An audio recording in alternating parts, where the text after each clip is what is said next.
செல்வத்தும் செல்வம் தொழிற்செல்வம் அச்செல்வம் செல்வத்திற்கெல்லாம் கலை என்று தெரிவிப்பார்கள். குழந்தை யார் என்று தெரிவிப்பார்கள்.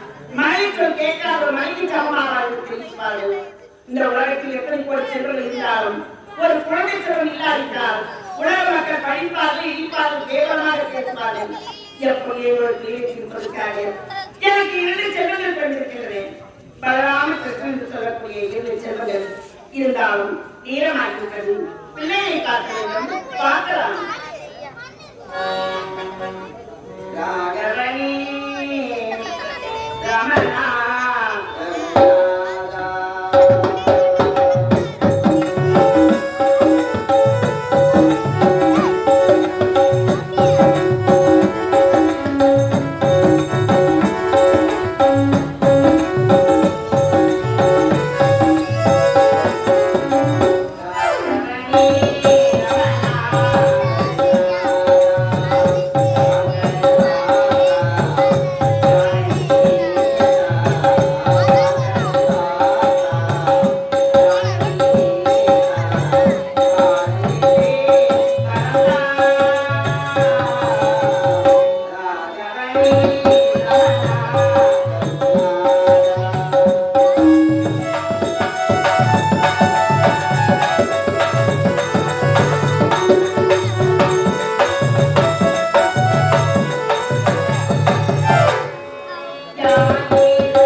இருக்கிறார்கள். கண்ணன் பலராமன் சொல்லக்கூடிய செல்வங்கள். கண்ணன் பசியை தாங்க மாட்டானே, அவன் இங்கு சென்றால் என்ன செய்கிறான் என்று ஒன்றுமே புரியவில்லையே. கண்ணன் இங்கு பார்த்தாலும் சுற்றி பார்க்கிறேன், கண்ணன் எங்குதான் சென்றான் என்று ஒன்றுமே புரியவில்லையே. கண்ணா, கண்ணன் இன்னும் ஏன்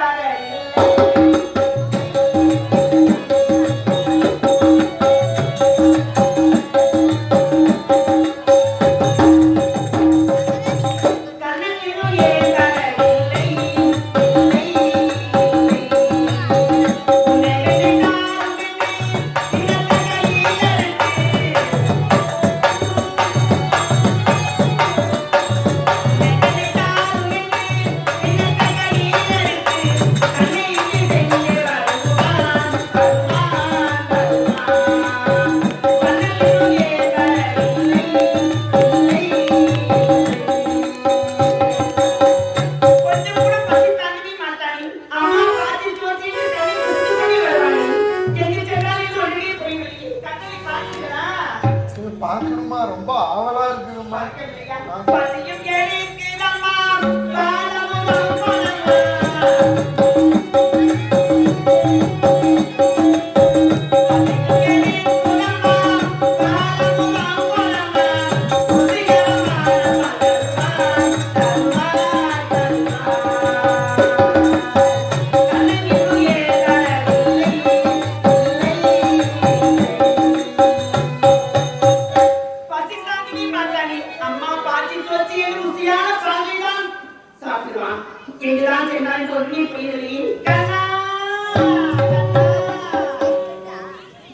ஆடாதே அசங்காது வாவா கண்ணா, ஆனந்த குழலூதி வருவாய் கண்ணா.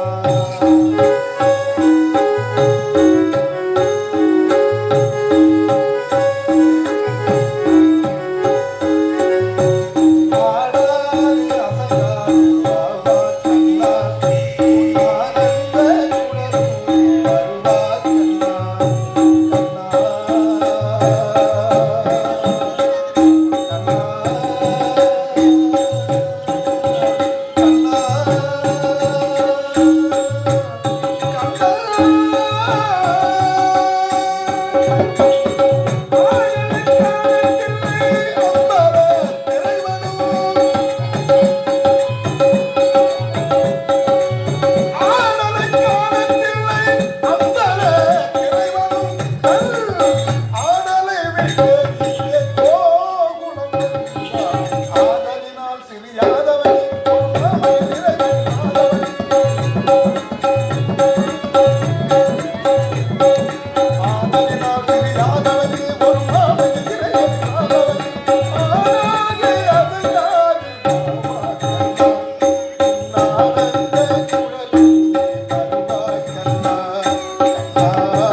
நீ பிறந்த உடனே நான் பட்ட துன்பம் எல்லாம் பஞ்சாக பறந்து விட்டது கண்ணா. அப்படியாம்மா? கண்ணன் பிறந்தான் எங்கள் கண்ணன் பிறந்தான்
இந்த நாக்கு ஏனோ தெரியுமா தெரியலையே. அம்மா அம்மா கருவாடு சுட்டு என்ன சொல்கின்றாய்? ஏம்மா அதான் சாப்பிடக்கூடாது நான் சாப்பிட விடாதா? நம்ம வீட்டுல சாப்பிட விடாதா? வீட்டுல சாப்பிடக்கூடாது. தயிர், பால், மோர், வெண்ணெய், பால் போன்றதுக்கு தான் நம்ம சாப்பிடணும். சாப்பிடக்கூடாது. உனக்கு அதிர்ஷ்டம் வேணுமா? குழி பணியாரம் வேணுமா? சீடை வேணுமா? லட்டு வேணுமா? அம்மா, எனக்கு வேலை வேணும். என்ன வேலை வேணும்? கொத்தாங்க. கொத்த வேலை தானே. உட்காந்து சுத்தா போச்சு. சரி சரி நீங்க செஞ்சு ரத்தமா வைப்பாரு. அம்மா பாரு. பால் தானே ஏறி காய்ச்சி கொடுக்குறவா? தம்பி, அண்ணா. நீதான் என் கூட விளையாடணும். ஆமா. அது நேரம். அதனால நாங்க விளையாடிச்சு. ஆமா. அந்த பெருமை விளையாடுமா? அந்த பக்கம் வருமா? ஒரே ஒரே ஒரே ஒரே ஒரே. பிள்ளைகள் விளையாட விட்டு வருகையை தெரிவித்து சென்று விட்டு வரவில்லை. என்னாயிற்று ஏதாயிற்று என்று ஒன்றுமே புரியவில்லை. சரி சரி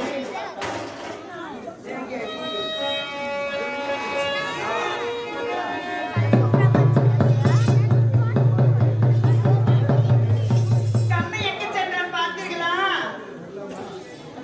விளையாட போயிட்டு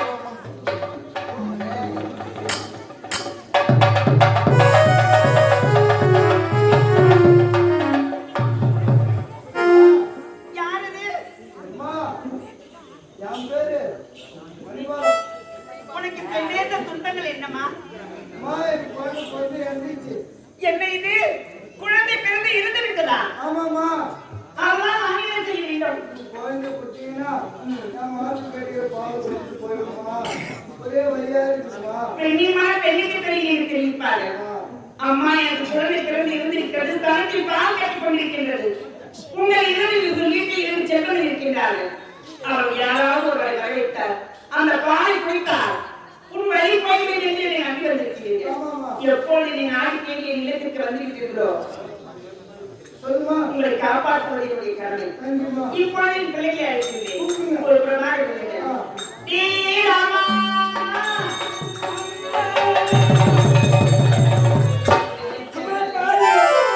ஊர் தண்ணி வாங்கியதான் இருக்கு. ஆமா அம்மா பால் எத்தனை வழி எடுத்து கேட்டார். பால் தான் கேட்கணும். பாலை கொஞ்சம் கூட வெளியக்கூடாது. நம்ம இல்லம் தேடி ஒரு பொம்பளை வந்துட்டாங்க. பொம்பளை ஆமா அவருக்கு குழந்தை பிறந்து இருந்திருக்கலாம். தனத்தில் பால் கட்டி கொண்டிருக்கின்றதாம். ஐயோ தனத்தில் அப்படின்னா பால் சேர்த்து சாப்பிடலாம். அம்மா பால் ஐயோ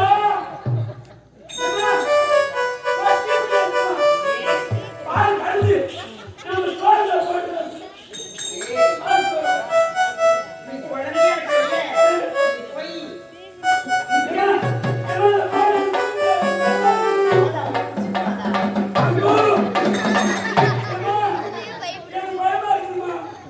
போடா.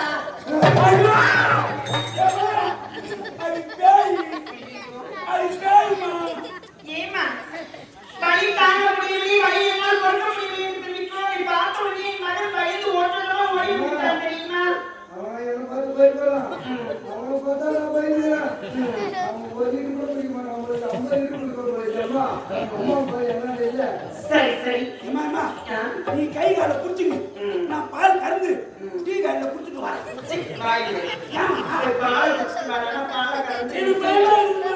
சரி சரி இவன் வேண்டாம் என் மகன் பிரிவு இருக்கிறான் கண்ணன் நான் சொல்லக்கூடிய சரியாக செய்யக்கூடிய நான் போய் அழைக்கிறேன்.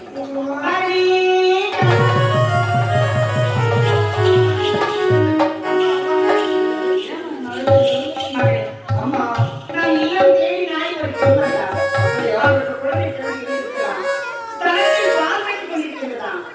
அவருக்கு நான் வாக்கு கொடுத்திருக்கேன். அவருடைய வழியை போக்கிக் கொண்டிருக்கிறேன். நீ என்ன செய்வது தெரியுமா? நான் என்ன செய்வேன்? அந்த தாயினுடைய பாலை அழுகவில்லை. அதனால் அவருடைய வழி போயிடும். ஒரு பெண்ணினால் பெண்ணுக்கு தான் தெரியும். நீ சென்று பாலை குடித்து வா. அண்ணா, அண்ணா,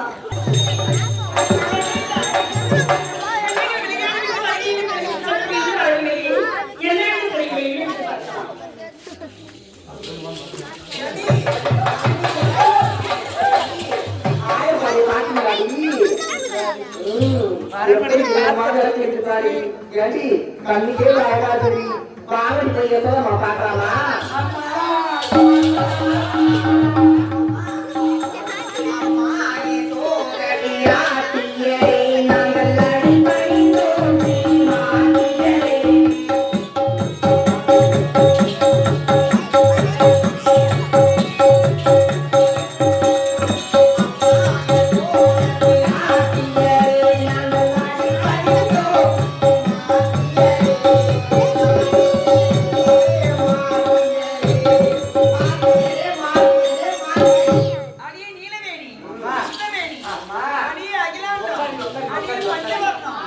ஏண்டி அது என்ன மாட்டியாரி மாட்டியாரி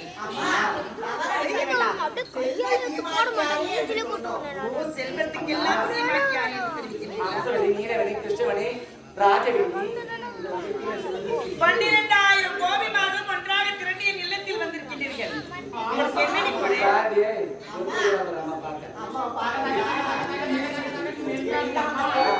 ஏண்டி, உங்களுக்கு என்ன வேண்டி எதற்காக வந்திருக்கின்றீர்கள்?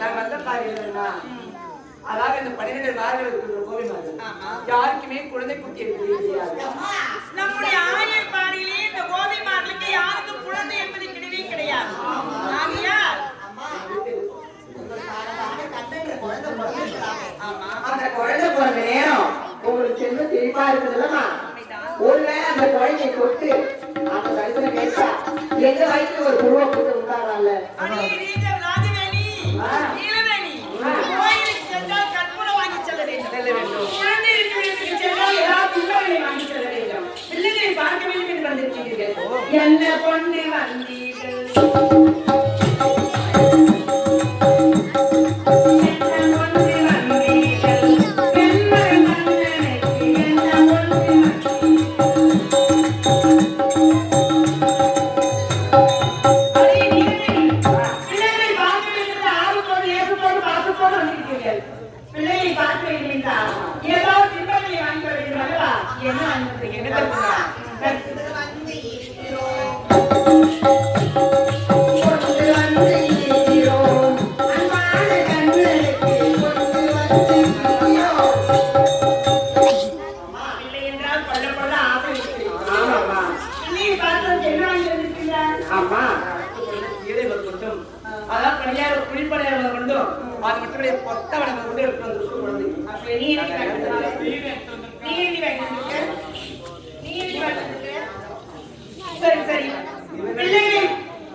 அம்மா, குழந்தை வீட்டுக்கு போறவங்க யாராவது எழுதிட்டு வருவாங்களா? உள்ள இல்லாத போல எங்களுக்குதான் தெரியும். அம்மா, நான் அச்சு முறுக்கு வாங்கிட்டு வந்திருக்கேன். அச்சி முறுக்கா? சரி சரி, அச்சி முறுக்கு சாப்பிடுவாங்க. வந்தவனுக்கு எதுப்ப காத்து ஏறி ஏறி காத்து குழந்தை. சரி சரி, பிள்ளைகளை அழைக்கிறீங்க. பிள்ளைகளை பத்திரமா யாரும் குழந்தைய பார்த்து கண்ணால் போடக்கூடாது. புரியுதா?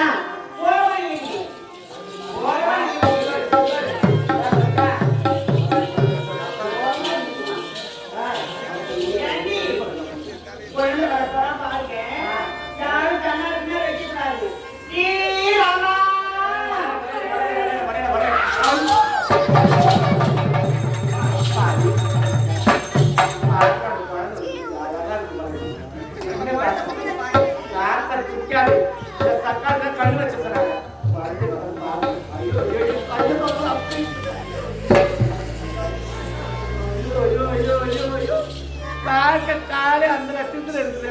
பார்க்க கண்டு வேணும், வாராரு கண்டு வேணும். வாருங்க குழந்தை பிள்ளை குழந்தை.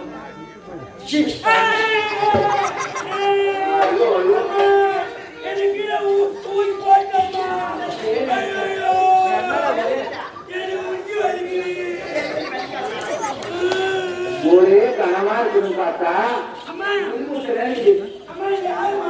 இதெல்லாம் யார் தெரியுமா? இவரெல்லாம் அத்தமா இருக்கா? நாங்க அத்தமா இருக்கா?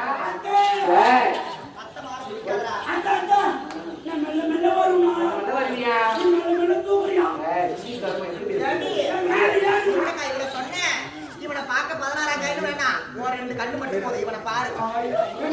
பிள்ளையை பார்த்து கண்ணால் போடாதீங்க. நீ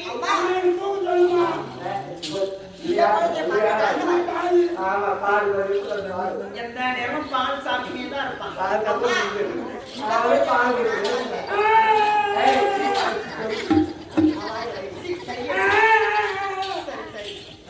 உடனே யார் வாயிலிருந்து கையிட்டு எடுத்து போறீங்க? கையை எடுத்து அழுவா. ஆமா, சரி சரி சரி, கண்ணன் அழைக்கிற பாருங்க. கண்ணா,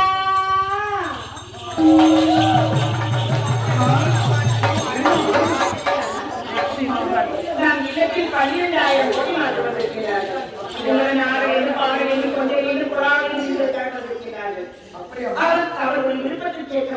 சொல்ல வேண்டும் அவருடைய ஆசை தீர்க்க வேண்டும். ஏண்டி உங்களுக்கு எல்லாருக்கும் பால் தான் தெரியுமா வச்சுக்கல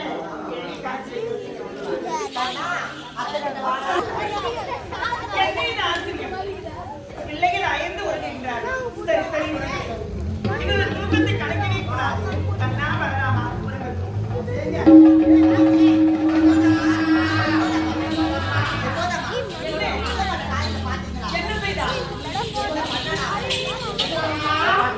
அரியனடிய சோழ முதல்வன் காரியக்காரனடி காரியக்காரனடி பொல்லாத வீரம் பெற்றனி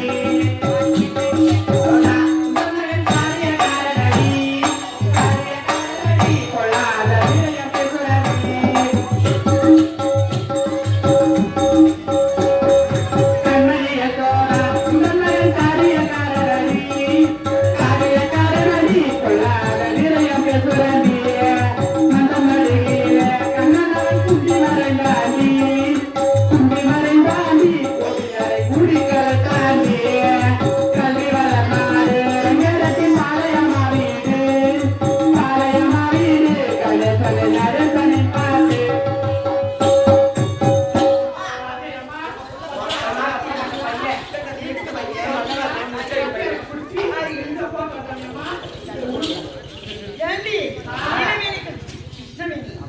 என்னடி ஆயிற்று? கண்ணனு பலராமனும் எங்க வீட்டு வந்து எங்க வெண்ணெய் எடுத்துட்டு எங்க மாமியை சட்டு ஒடிச்சுட்டு போயிட்டான். அது மட்டும் இல்லாம அதான் பாவலை விட்டுட்டான். ரெண்டு சொல்லி வாழை தள்ளிவிட்டான். அப்படியா? முந்தானிக்கு முந்தானி மாற்றி கட்டி எங்களை அலப்பறை பண்ணி விட்டான். சரி சரி பிள்ளைகளை நான் எழுப்பி கேட்கின்றேன். நீ கலராமா வந்தா நீ பலராமா சொன்னா நீ ஏத்துருங்க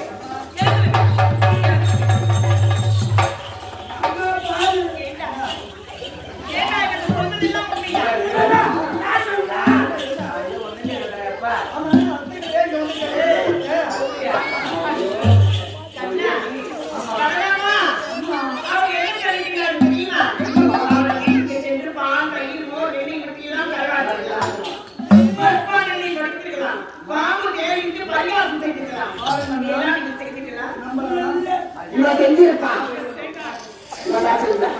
செல்ல பிள்ளை அத்தை சொல்றதெல்லாம் சொல்றேன்னு அத்தோட்டு வந்தியா அத்தோட்டு பானையை கொட்டியா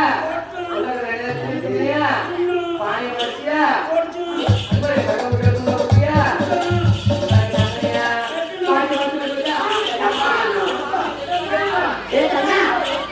அத்தை உன்னை வர சொன்னா இல்லையா வீட்டுக்கு வச்சியா உரியெல்லாம் வச்சியா வெண்ணெல்லாம் விருது தின்னையா டேய் அதை கூட நான் பொறுத்துப்பேன். என் மூக்க வச்சல யாரு நீயா? என் மூக்கு வைக்கலாமா?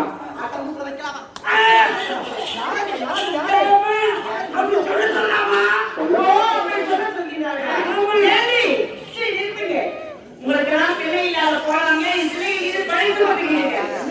என் பிள்ளைகள் திருவிழா கண்ணன் கையும் கடமா பேசுவது தந்தா நம்மளே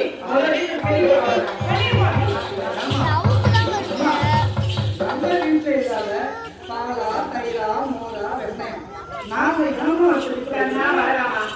அவருக்கு யாருக்கும் பிள்ளை எங்களுக்கு கிடையாதுல்ல. பிள்ளை இல்லாத போறாங்க அவங்க வீடு படித்து கொடுத்துருக்காங்க. நம் இலக்கு இல்லாத போட்டா நம்ம இலக்கு புரிந்தவர்களா இருக்குது. சரி சரி எங்கேயும் செல்லக்கூடாது. பத்திரமா இருக்க வேண்டும். பாலா வேண்டும் பாலா இன்னைக்கு அவர் சட்டி தான் உடச்சணும். ஆமா இன்னைக்கு மாமியார் சட்டி தான் உடச்சு மாட்டி விட்டாரா தம்பி? இன்னைக்கு நம்ம வறுமைக்கு அப்போ சட்டிலாம் உடச்சணும்.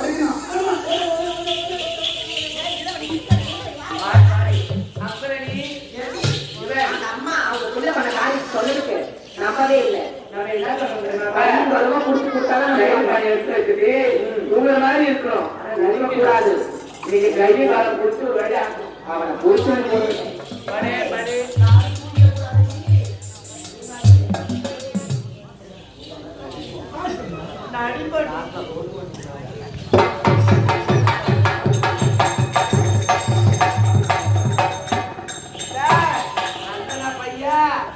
சும்மா விட மாட்டேன். உன்னை குடிச்சு என்ன பண்ணுதே தெரியாது. என் காடு கதை விட்டு நீ எங்க போயிடுவா பையா? காய்ச்சலே படுத்துக்கலாம் போடுறேன். ஏய் தம்பி அப்பா இதை விட கவுந்து வச்சு போடுறேன். ஓ போனதுதான் படுத்துக்கலாம்.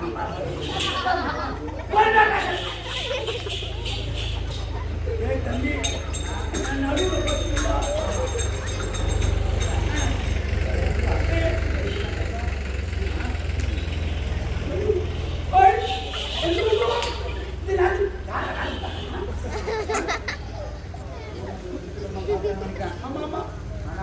தெரியாம ஒன்னா கட்டணும்.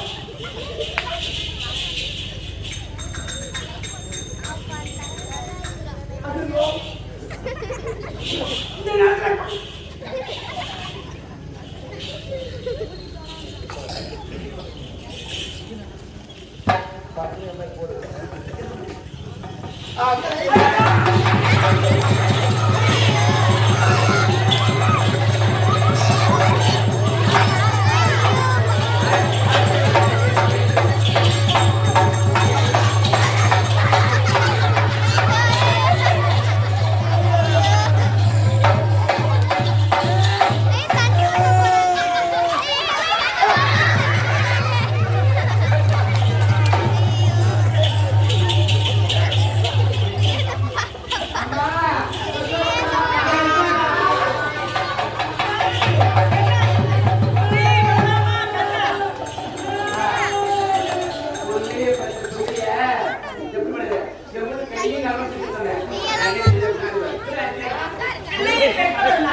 சும்மா இருக்க மாட்டீங்க. புரியுதா? நீங்க ஒரு சும்மா இருக்க மாட்டேன். என்ன பண்ண போற தெரியுமா? உங்களை அடிக்க போறேன். விட மாட்டேன்.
சரி என் மகனை பார்க்க வேண்டும். நீ கண்ணா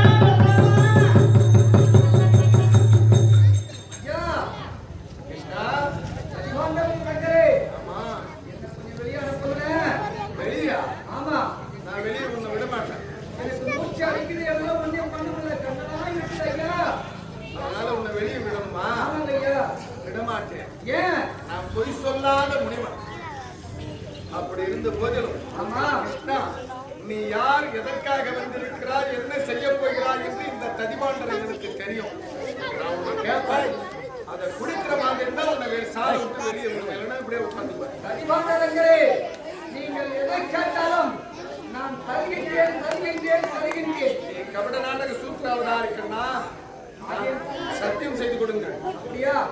ததிமாண்டரங்களே, நீங்கள் எதை கேட்டாலும் நான் தருகின்றேன். இந்த கண்ணின் சத்தியம் சத்தியம் சத்தியம். அப்படி என்றால் இந்த ததிபாண்டரன் உங்களுக்கு 2 கண்களுமே தெரியாது.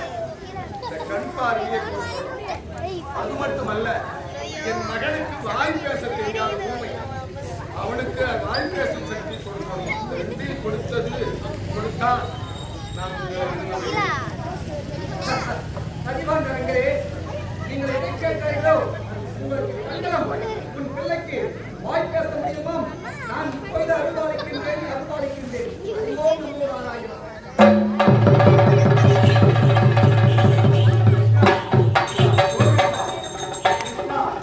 இந்த உலக பார்வை எனக்கு தெரிந்துவிட்டது. ஆனால் குடும்பத்தை பார்த்தவுடனே நான் சார்பு சார்பு சார்பு சார்பு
கண்டே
ஆனால் இந்த வாயினுள் அண்ட பூணங்கள் ஈரடி 14 உலகத்தையும் சப்த சாகரத்தையும் கண்டார்கள்.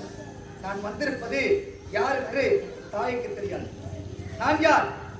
முன்பொரு சமயத்திலே திரேதா யுகத்திலே நாராயணனாக இருந்தேன். அப்பொழுது இந்த பூமி வாரம் தீர்க்க முடியாமல் பூமாதேவியாகப்பட்டவள் பசுவேடம் தரித்து பிரம்மதேவனிடத்திலேயே முறையமிட்டாளாம். என்னவென்று, இந்த பூமியிலே அசுரர்கள் தொல்லை தாங்க முடியவில்லை, ஆகினாலே எனக்கு பூமி பாரத்தை தீர்க்க வேண்டும். தேவர்கள் மூவர் அனைவரும் நான் திருப்பாட்டிலே வைகுந்தத்திலே ஐந்த சயனத்திலே நான் பள்ளி கொண்டிருந்தேன். அப்பொழுது பிரம்மதேவன் என்னிடத்தில் முறையமிட்டான். தேவர்களே, இதை பூமாதேவிக்கு இப்பேற்பட்ட பாவத்தை போக்க நான் பார்த்துக் கொள்கின்றேன், நீங்கள் சென்று வாருங்கள். ஏனென்றால் அடுத்த யுகத்திலே யுகம் நடக்கப் போகிறது. அதிலே நான் கண்ணனாக பிறக்கப் போகின்றேன். இந்த அசுரர்கள் எல்லாம் அப்பொழுது அரசர்களாக பிறந்து இந்த பூமியில் அக்கிரமம் செய்து கொண்டிருப்பார்கள். அவர்களை நான் சம்காரம் செய்கின்றேன் என்று பூமாதேவிக்கு கொடுத்த வாக்கின் பிரகாரம், என் தங்கை பார்வதிக்கு கொடுத்த வாக்கின் பிரகாரம் இந்த யுகத்திலே நான் கண்ணனாக எது வம்சத்திலே கண்ணனாக நான் அம்சமாக தோன்றினேன். யாருக்காக? யாராருக்கு? இந்த வசுதேவர் தேவகி அம்மையாருக்கு. இந்த வசுதேவர் முன்பொரு சமயத்திலே சுபதாசு பிரசின் என்ற பெயரோடு இந்த தேவியும் வசுதேவரும் இருந்தார்கள். அப்பொழுது அல்லம் பகலம் அறுபதாயிரம் 12,000 தேவ வருடங்கள் என்னையே துதித்து அருதாகிய தவத்தில் இருந்தார்கள். அன்னம் ஆகாரம் இல்லாமல், காற்று தனி இல்லாமல் இந்த அனல்கள் எல்லாம் சுய்ந்து கொண்ட போதிலும் நாராயண நமக நாராயண நமக என்ற மந்திரத்தை உச்சரித்துக் கொண்டிருந்தார்கள். அப்பொழுது அவர்களுக்கு நான் நேரில் கண்டு காட்சி கொடுத்தேன். உங்களுக்கு உங்கள் தவத்தை வைத்து வந்துள்ளேன், உங்களுக்கு என்ன வேண்டும் என்று கேட்டேன். அதற்கு அவர்கள், நாராயணா, நீங்களே எங்களுக்கு மகனாக பிறக்க வேண்டும் என்று என்னிடம் கேட்டார்கள். அதற்கு நான் அவர்களுக்கு கார்பன் என்ற பெயரோடு அவர்களுக்கு முதல் யுகத்திலே காட்சியளித்தேன். இரண்டாவது யுகத்திலே இந்த சுபதாச பிரசன்னி என்றவர்கள் காசிரிஷியாகவும் அதிதியாகவும் பிறந்தார்கள். இவர்களுக்கு நான் பாவனம் அவதாரம் கொண்டு காட்சி கொடுத்தேன். இந்த யுகத்திலே வசுதேவர் தேவகி அம்மையாக இவர்கள் பிறந்திருக்கின்றார்கள். இவர்களுக்கு ஏனென்றால் இவர் அண்ணன் கம்சன் பஜவம்சத்தில் பிறந்திருக்கின்றார். இவனை சம்சாரம் முடிப்பதற்காகவும் இந்த அவதாரத்தை நான் இருக்கின்றேன். ஆகையினால 8வது பிறக்கும் குழந்தையால் உனக்கு கட்டாயம் மரண நிச்சயம் என்று அசுரவாக்கி அந்த கம்சனுக்கு உரைத்தது. அதன் பிரகாரம் 6 குழந்தைகளையும் கொன்று விட்டான். 7வது குழந்தை ஒன்று தோன்றியது. அதுதான் ரோகிணி வயிற்றிலே நீயாக வந்து பிறந்தாய். இப்பொழுது பெண்ணாக என் தங்கை பிறந்து யசோத வீட்டில் வளர்ந்து கொண்டிருந்தாள். நான் இவர்களுக்கு காட்சி கொடுத்து ஆயுர்வாடியே என் தங்கை பார்வதியாக பிறந்திருக்கின்றால் இவர்களை அழைத்துக் கொண்டு வந்து சிறைச்சாலையை வைத்து விடுங்கள், என்னை எடுத்துக்கொண்டு இந்த சிறைச்சாலையை வைத்து விடுங்கள் என்று கூறினேன். அதன் பிரகாரம் சிறைச்சாலையிலே இந்த தேவர்களுக்கும் வசுதேவர்களுக்கும் நான் 28வது நிமிடத்திலே கண்ணனாக அவதரித்தேன்.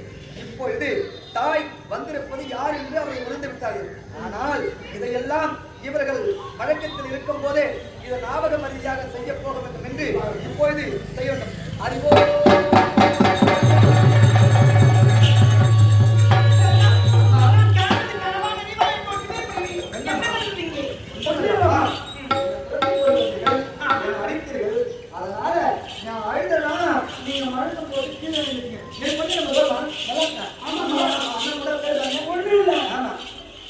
சரி சரி, இனிமேல் சர்வ ஜாக்கிரதையாக இருக்க வேண்டும். நீங்க எங்கேயும் செல்லவே கூடாது, தெரியுமா? ஏன் தெரியுமா? நம்முடைய குலத்துறை என்ன? ஆடு மாடு வைப்பது. அதனால நீங்க என்ன செய்ய வேண்டும் தெரியுமா? யாரவ குலத்தில் பிறந்தவர் யாராக இருந்தாலும் நம்முடைய குலத்துறை செய்ய வேண்டும். எப்படி செய்ய வேண்டும் தெரியுமா? மாடு மேய்க்க கண்ணே குலை போத வேண்டும் கொண்டு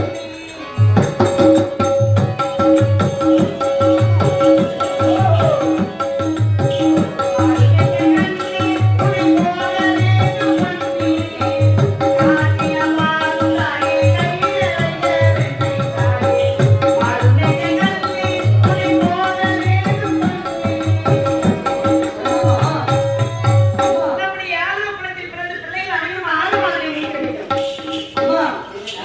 பாருங்க மாளிகைக்கு நானும் போவதென்று சொல்லுவேன்.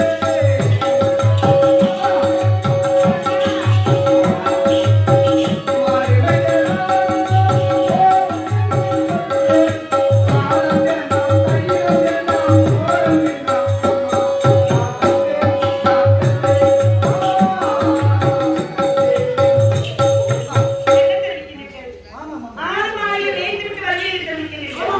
கிழக்கு, மேற்கு, வடக்கு, தெற்கு 4 திசைகள் இருக்கிறது அல்லவா?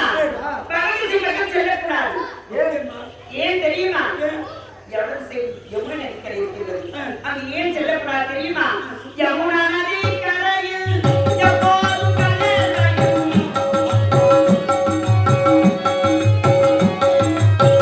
யமுனா நதி கரையில் எப்போதும் கடலையும். கடல் வந்து கவர்ந்து கொண்டால் கண்மணியே தாங்கிடுவாள்.